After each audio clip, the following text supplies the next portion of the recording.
आगे का उदय करना है तो सूर्योदय के पहले जगना सीखो। सूर्य के बाहर निकलने से पहले, उदयमान होने से पहले, उस सन के आने से पहले ये सन जग जाना चाहिए। नंबर मांगेंगे, लड़की नंबर दे दी, आपका खानदान तर जाएगा, आपका जीवन सुधर जाएगा। क्या आपके माँ की प्रेम में कमी रह गई, पिता के परवरिश में कमी रह गया? क्यों ढूंढते हो बाहर का प्यार? अपने स्वाभिमान को इतना जगाओ कि दुनिया तुम्हारे सामने नतमस्तक हो जाए। रामायण सीरियल चलता है, पूरा फैमिली एक साथ बैठ के देखता है। वो जब सीन चलेगा पूरा बैठ के रोते रहता है, पूरा परिवार वाला, भाई भाई देख के रोएगा, पिता पुत्र को देख के रोएगा, सास बहू को देख के रोएगी, सब रोता है केवल चित्र को देख के। चरित्र में कोई रामायण को अपनाने के लिए तैयार नहीं है, कोई नहीं। चित्र समाप्त, कल जमीन के बंटवारे के लिए भाई भाई के लिए लाठी खींच के खड़ा रहता है। किस बात का आप रामायण देखते हैं? आप इस भ्रम में मत रहिए कि नौकरी हो जाने के बाद आपका जीवन खुशहाल है। अगर ऐसा होता तो देश में नौकरी करने वाले लोग बहुत खुश होकर जीते।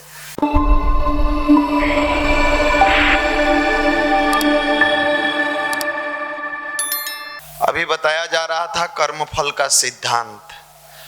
जानते भी हैं, सुनते भी हैं आप लोग, लेकिन करते नहीं हैं। आप जब जान रहे हैं कि कर्म का फल भोगना है, पूर्व जन्म का जब भोगना है, तो वर्तमान जन्म का तो अवश्य मिलेगा। और वर्तमान जन्म में आप कर्म करने के आए हैं तो पढ़ाई वह नहीं कर रहे हैं, वो छोड़ के बाकी सब कर रहे हैं। पढ़ाई के लिए आए हैं, पढ़ाई छोड़ के बाकी सब कर रहे हैं। और सुन भी रहे हैं कि कर्म फल मिलता है, ताली भी बजा रहे हैं खूब मजे से। फर्क तो आपके जीवन में पड़ा है, कोहली के जीवन में तो हमको नहीं लगता है कि फर्क पड़ा है। तो मेहनत करके, प्रैक्टिस करके, समर्पित भाव से एक इतना बड़ा ग्राफ खींचा कि आने वाले क्रिकेटर लोगों के लिए बहुत बड़ी चैलेंजिंग है। आप किसान परिवार से आए हैं, मटुक मैना जैसा रोज चावल दाल सब्जी, चावल दाल चोखा, कहता है डीवीसी बना दो आज। अंग्रेजी में कहता है, अंग्रेजी बोलना चाहता है तो डीवीसी कहता है कि डीवीसी बना दो। दाल भात चोखा बना लेता है, कुकर के सीटी मरवा लेता है, खा लेता है, और खा के अपने भी सीटी मारे लगता है। हो गया पढ़ाई। और इनसे पूछिए, पटना आए थे क्या करने? घर का भैया गरीबी दूर करने। कर दिए ना, घर को दरिद्र बना दिए। गरीबी दूर करने आए थे, दरिद्र बना दिए। कैसे बना दिए? झूठ बोल बोल के, गार्जियन से पैसा ठग ठग के। कई गो तो एक गो कोचिंग के एडमिशन के 6 बार वसूल लेता है बाबू से। सीधा साधा गार्जियन बिहार के बेचारे मजदूरी करते हैं। कई गो लोगों को तो हम जानते हैं जिसके पिता का 8,000 सैलरी है, 8,000 पर काम करते हैं, 5,000 बेटा के पढ़ने के लिए भेजते हैं, 3,000 में पति पत्नी जिंदगी काटता है। और उसका बेटा देखिएगा, डियो मार के, परफ्यूम मार के, हेयर स्टाइल, लॉज में बात करेगा लगेगा भारत का प्रधानमंत्री है। ज्ञान का बखान इतना बड़ा बड़ा करेगा, प्रधानमंत्री है। फोन लगाएगा पिता से, पापा से, हाँ तो भेज दीजिएगा, किताब खरीदना है। समझ रहे हैं ना? जैसे लगेगा आदेश दे रहा है। इतनी भी उसके अंदर संस्कार और संस्कृति नहीं बची है कि अपने पिता से विनम्रता पूर्वक निवेदन करके अपनी बातों को रखने का प्रयास करे। पढ़ने वाले को फुर्सत है जी, 8 से 10 घंटा अगर इसमें जो भी सेल्फ स्टडी 2-4% 10% तो होगा, करता होगा। अरे बाप, उसको कहाँ किसी चीज का डर है? उसको तो लक्ष्य दिख रहा है कि अरे बाप, घर से आ रहे थे तो मेरी माता जी एक मुट्ठी अनाज बेच बचा के जो रखी थी वो भी बेच के पैसा भेज दी है हमको। उसको तो दिख रहा है कि मेरे पिताजी के परिश्रम की कमाई है। हमारे पिताजी बूढ़ा हो रहे हैं, जवान नहीं हो रहे हैं। हमारे पिताजी कई बार अपनी दवा का पैसा रोकते हैं, तब हमको पढ़ने के लिए भेजते हैं। उसको तो दिख रहा है कि अगर हम सफल नहीं हुए, हमारी जीवन तो गई ही गई। कहीं गलती से हमारे माता पिता बीमार पड़ गए तो हम अच्छा से इलाज भी नहीं करा पाएंगे। इसी का नाम तो भारत का अध्यात्म था।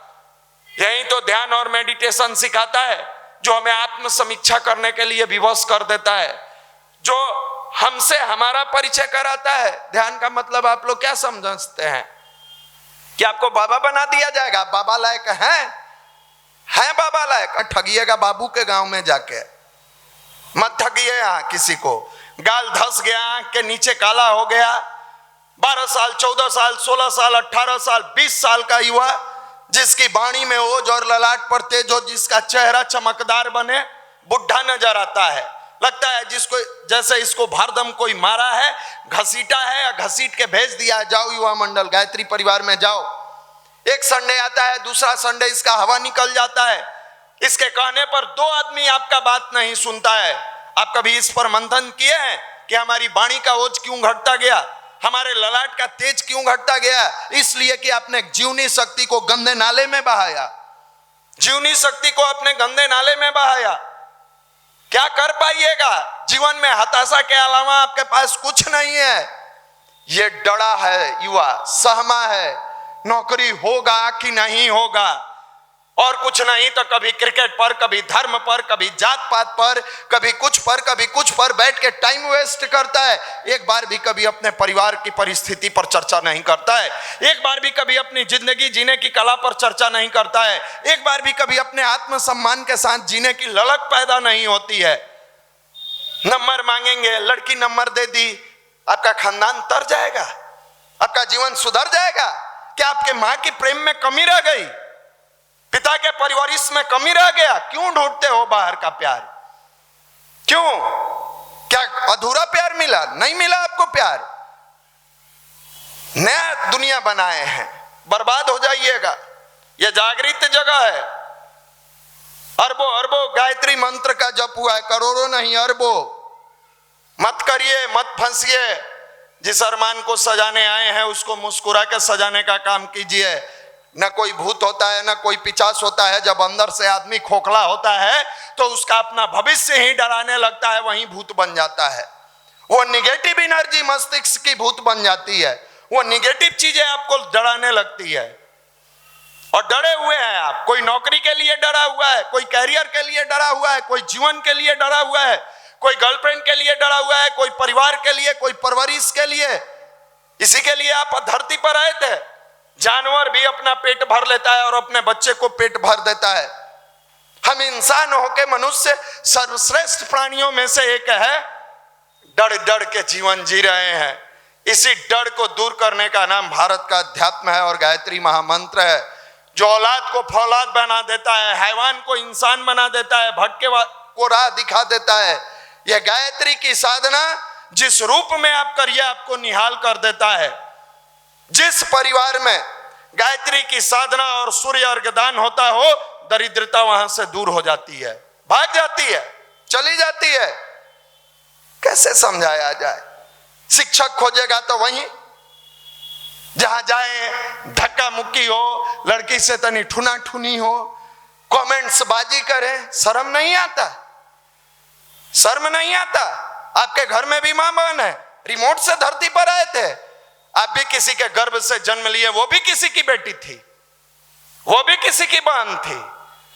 अरे अपने स्वाभिमान को इतना जगाओ कि दुनिया तुम्हारे सामने नतमस्तक हो जाए। सेल्फ रेस्पेक्ट को मत मारिए, मत मारिए। और कर्म फल का सिद्धांत कोई नहीं रोक सकता है। आप देखते हैं ना, दिन भर आपका घर बनता है या घर में धान कटाता है, गेहूं कटाता है, मजदूरा जाता है, लेबर जाता है काम करने के लिए, प्रार्थना, वो दिन भर काम करता है। शाम में थोड़ा सा मालिक है जिसको पैसा का बहुत लोभ है, जल्दी देना नहीं चाहता है, काम करा लेता है। बहुत सारे ऐसे मालिक मिलेंगे, काम करा के और मजदूरा को जल्दी पैसा देना नहीं चाहता है। जाता है उसके पास, पैसा दे दीजिए, कहेगा कल ले लेना, आज नहीं है। अरे भाई दिन भर पसीना बहाया है, उसका पेमेंट करिए। फिर वो एक बार कहते हैं ना, कहा हमको जरूरत है, ये कोई बात हुआ? दिन भर आप काम करा लिए हैं, पैसा नहीं दीजिएगा। फिर वो कहते हैं कह रहे हैं ना कल दे देंगे। तो वो भी तेज होता है, वो भी कहता है आपके घर में भी बाल बच्चा है साहब, आपका बच्चा खा के सोए बढ़िया है, हमारा बच्चा भूखे सोए, ये पाप पचा लीजिएगा। तुरंत निकाल के माल देता है। तो देखो, जब इंसान थोड़ी देर के रिक्वेस्ट के बाद अपना पैसा दे देता है या मेहनत करा के पैसा किसी का रख नहीं सकता है, तो आपको क्या लगता है 8 घंटा 10 घंटा मन से पढ़िएगा, भगवान आपका मेहनत आना रोक लेगा? किसी कीमत पर नहीं रोक सकता है, किसी कीमत पर नहीं रोक सकता है। लेकिन हमारी आदत, आपकी आदत क्या है? यहां बैठे हैं, पूरा मटुक मैना जैसा सुनेगा, अपनाएगा नहीं। एक कान से सुनता है, दूसरा से निकाल देता है, कभी अंदर उतारने का प्रयास नहीं करता है, कभी हृदय में आत्मसात करने का प्रयास नहीं करता है। रामायण देखे हैं आप लोग? रामायण बोल दीजिए। पूरा परिवार के साथ देखे हैं? देखे होइएगा, हम दिखा देते हैं थोड़ा सा। जब बिहार में, हम देश की बात तो नहीं करते हैं, खास करके बिहार में रामायण सीरियल चलता है, या रामायण पेन ड्राइव में भरा के, या कभी भी पूरा फैमिली एक साथ बैठ के देखता है। और जब राम भरत मिलाप आएगा, वनवास का टाइम आएगा, लक्ष्मण के सीता जी के अपहरण का समय आएगा, रोते रहता है सब, पूरा फैमिली रोता है। वो जब सीन चलेगा पूरा बैठ के रोते रहता है, पूरा परिवार वाला, भाई भाई देख के रोएगा, पिता पुत्र को देख के रोएगा, सास बहू को देख के रोएगी, सब रोता है केवल चित्र को देख के। चरित्र में कोई रामायण को अपनाने के लिए तैयार नहीं है, कोई नहीं। चित्र समाप्त, कल जमीन के बंटवारा के लिए भाई भाई के लिए लाठी खींच के खड़ा रहता है। किस बात का आप रामायण देखते हैं? कैसी है आपकी रामायण? मात्र चित्र में, चरित्र में कुछ और, समाप्त। यही हाल आपका है। इमोशनल फिल्म देख के पिता का सेवा करते हुए दिखाता है। आप इस भ्रम में मत रहिए कि नौकरी हो जाने के बाद आपका जीवन खुशहाल है। अगर ऐसा होता तो देश में नौकरी करने वाले लोग बहुत खुश होकर जीते। सबसे अधिक दुर्दशा में अगर कोई जी रहा है ना, तो नौकरी करने वाला जी रहा है। क्यों? क्योंकि उसको जीवन जीने की कला मालूम नहीं है। 10% को छोड़ दीजिए तो 90% नौकरी करने वाला तनाव में है। उसका बीपी बढ़ा हुआ है, कोलेस्ट्रॉल बढ़ा हुआ है। जानते हैं क्यों? क्योंकि उसको सैलरी से पेट भरता ही नहीं है। वो सोचता है सैलरी तो ऐसे चनाचूर गरम ऐसे ही के लिए है, कुछ ऊपरवार आ जाता, कुछ ऊपर से आ जाता है, और ऊपर से आते आते अपने भीतर चल जाता है। अपने फिर मिलेगा वहीं तिहाड़ में, बेउर में, वहीं मिलेगा। का भैया जी किस्मत खराब था, हमारे वाले भी तो, हमारा बगल में जिसका कुर्सी था वो भी तो बहुत लूटे थे, वो तो बच गए, हम तो फंस गए। आप इसी के लिए आए हैं? लेकर जाएंगे?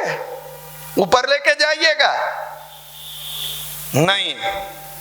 हमेशा याद रखिए, आपके गार्जियन कभी किसी कठिन परिस्थिति से डरते नहीं हैं, और कभी कोई कठिन परिस्थिति आपके गार्जियन को रुला भी नहीं सकता है, कभी नहीं रुला सकता है। जानते हैं वो टूट कब जाते हैं और रोते कब हैं?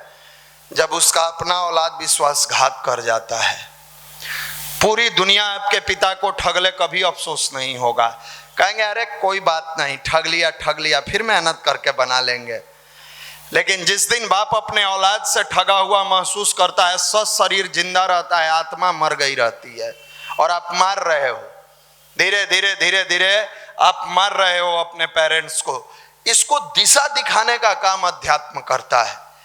कई बार होता है पटना आए, खुशी खुशी जीवन बिताए, गर्लफ्रेंड बनाए, टाइम पास किए, समय बिताए, घर लौट के जाते हैं, आपको लगता है सबको तो कुछ तो बढ़िया था, घर पर कुछ हुआ कहाँ है? आपको क्या पता कि आपकी नौकरी नहीं हुई, अरमान टूट गए हैं, क्योंकि किसी ने लंबे समय तक भूखे सोया है आपके अरमानों को सजाने के लिए, किसी ने अपना दवा नहीं खा पाया समय से आपके जीवन को खुशहाल बनाने के लिए, कोई तन पर अपने वस्त्र नहीं पहन पाई आपकी जिंदगी में खुशियां भर देने के लिए, तो किसी ने हाथ पसार के भीख मांगा है आपकी पढ़ाई के लिए। आप सबसे निवेदन है कि इस भरोसे को मत तोड़िए। बहुत बड़ा भरोसा है जो आप पर गार्जियन करके भेजा है, बहुत उम्मीदों के साथ। आप कभी अंग्रेजी पढ़िएगा तो अंग्रेजी में सन और सन दोनों एक होता है, SUN और SON। एक का मतलब सूर्य होता है, एक का मतलब बेटा होता है। एक उद्यमान होता है पूरी दुनिया को प्रकाशित होता है, दूसरा उद्यमान होता है पूरे खानदान को प्रकाशित करता है। आपका रोल आपके परिवार के लिए कितना बड़ा मायने रखता है यह आपसे बेहतर कोई नहीं जानता, क्योंकि आपने हर वो दंश देखा है जिसके कारण आपके माता पिता को अपमानित होना पड़ा है। आपको कौन सा ज्ञान दे, कौन अध्यात्म सिखाए? बस वही अध्यात्म जो पीला पहन लो, कंठी माला डोला लो, इससे भारत का कल्याण होने वाला नहीं है।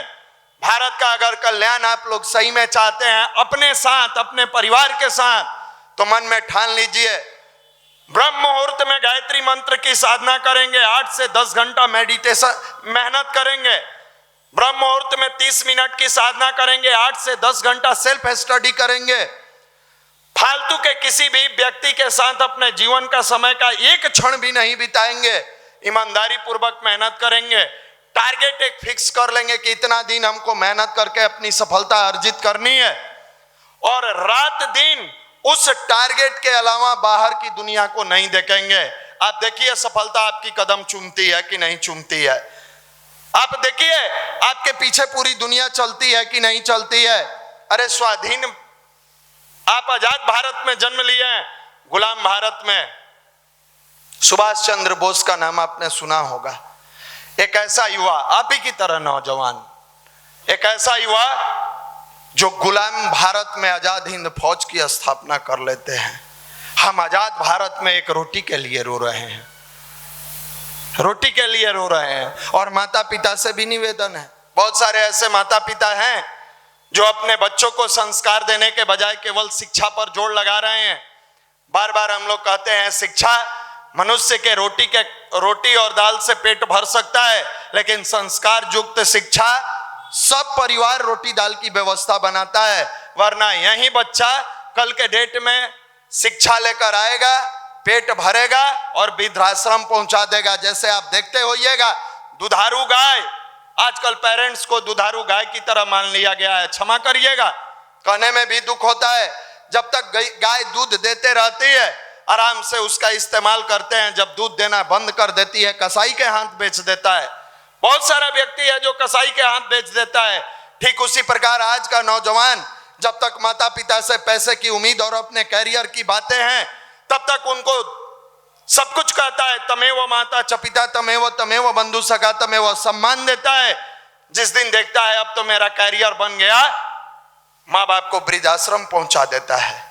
संडे को आके समझाते, तोता जैसा है, बच्चा जैसा समझाते हैं, बाबू समझ जाओ। कोई घर पर इंतजार कर रही है, मेरा बेटा सफल होकर आएगा, मेरे जीवन को धन्य बनाएगा। कोई घर पर आस लगाकर बैठा है, इस बार मेरा बाबू सफल हो जाएगा। यहां से उतरता है, पता ना पढ़ते हैं कि नहीं पढ़ते हैं, भगवान मालिक है और आप हैं, समझ में नहीं आता है अपने आप को आप क्या समझते हैं।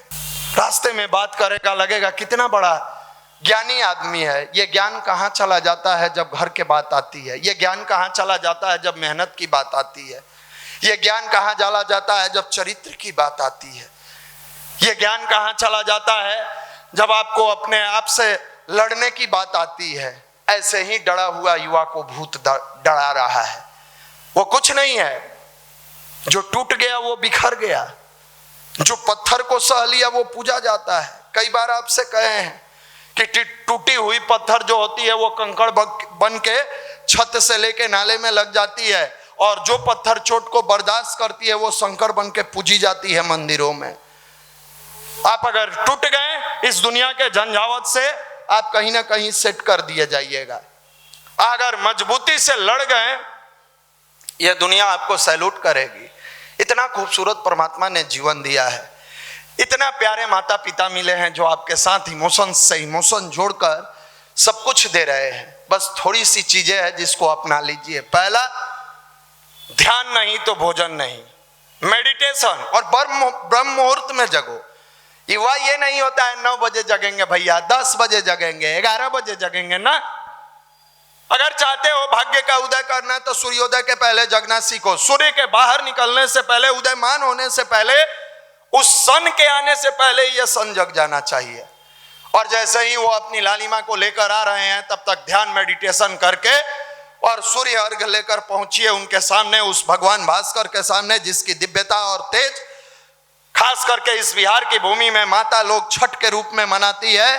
बिहार एक ऐसा गौरवशाली राज्य है जहां की माताएं डूबते हुए सूर्य को अर्घ देती है। जानते हैं क्यों? हम लोग संदेश देते हैं कि समय किसी का कमजोर आ जाए तो उसको अपमानित नहीं करना चाहिए। कई बार आप देखिएगा कोई डूब जाता है, पैसे से आर्थिक कष्ट में चला जाता है, लोग उपहास उड़ाते हैं। ये छठ व्रत उसको संदेश देता है कि टूटे हुए लोगों की भी आराधना की जाए तो एक दिन उद्यमान हो जाते हैं। और ये हमारे राज्य में होता है, ये हमने पूरी दुनिया को सिखाया। वो उगते हुए सूर्य को अर्घ देते हुए प्रार्थना कीजिए, हे मालिक, हे भगवान भास्कर, आपके उद्यमान होने से पूरी दुनिया प्रकाशित होती है, आपका एक अंश हमारे जीवन में आ जाए, हमारा चिंतन, चरित्र और व्यवहार प्रकाशित हो जाए। आप देखिए, दावे के साथ कहते हैं, आए हैं साधारण परिवार से, लौटिएगा पदाधिकारी बनकर, कर्मचारी नहीं पदाधिकारी बनकर लौटिएगा।